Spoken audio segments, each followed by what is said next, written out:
ক্রিকেটের ৩ ফরম্যাটে সমানভাবে ভালো করতে ঘরোয়াতে যারা ইনফর্ম তাদেরকেই দলে নিতে হবে বলে মনে করেন সাবেক অধিনায়ক হাবিবুল বাশার সুমন। সাবেক নির্বাচক আরও জানিয়েছেন, ব্যাটারদের অফ ফর্মে সিনিয়রদের বিশ্রাম অথবা পিএসএল-এ তারকাদের খেলতে দেয়া দিয়ে ভাবতে হবে বোর্ডকে। এই ঈদে জামা জুতো অ্যাকসেসরিজের ডিসকাউন্ট।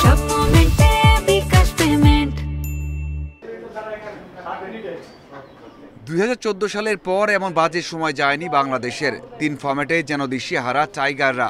কিভাবে ঘুরে দাঁড়াতে হবে সেই প্রশ্নের উত্তর যেন নেই কারো কাছে।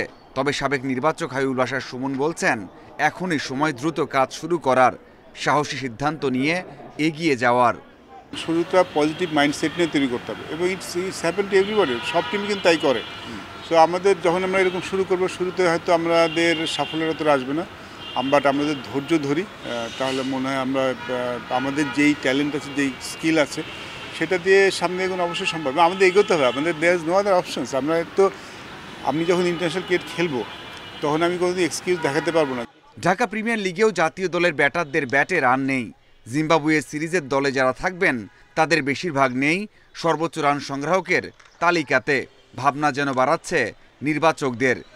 তারা রান করছে, যে সবচেয়ে ভালো জিনিস আমাদের জন্য, বাংলাদেশ ক্রিকেটের জন্য, যে যখন একটা শূন্যতা তৈরি হয়েছে, সেই শূন্যস্থান যারা পূরণ করবেন, তারা যদি ফর্মে না থাকে, যাদেরকে আপনি ভাবছেন তারা যদি ফর্মে না থাকে, তখন আসলে বাধ্য হয়ে নিতে হয় এবং সংসারে থেকে যে, এবং তাদেরকে দিয়ে বেস্ট পসিবল সার্ভিসটা কতখানি পাবেন সেই ব্যাপারটা চিন্তার বিষয় থেকে যায়।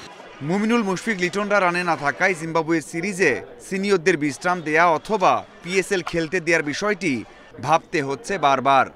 আমাদের টপ অর্ডার ব্যাটিং, যেটা আমাদের সবসময় বড় প্রশ্নের মুখে, এবং যার জন্য আমাদের যে রেজাল্টগুলি দেখেন, যখনই টপ অর্ডার ভালো করেছে আমরা ভালো করেছি। সো তারা ভালো না করলে কিন্তু আমাদের কাজটা কঠিন হয়ে যায়। সো আমার it's a concern, definitely it's a concern. জিম্বাবুয়ের বিপক্ষে টেস্ট ও পাকিস্তান সফরে ঘরোয়াতে ইনফর্ম ব্যাটারদের বিবেচনা করতে বলছেন সাবেক এই নির্বাচক। আমাদের বাংলাদেশে চেঞ্জ হওয়া শুরু করেছে। Mazharul Islam, independent news.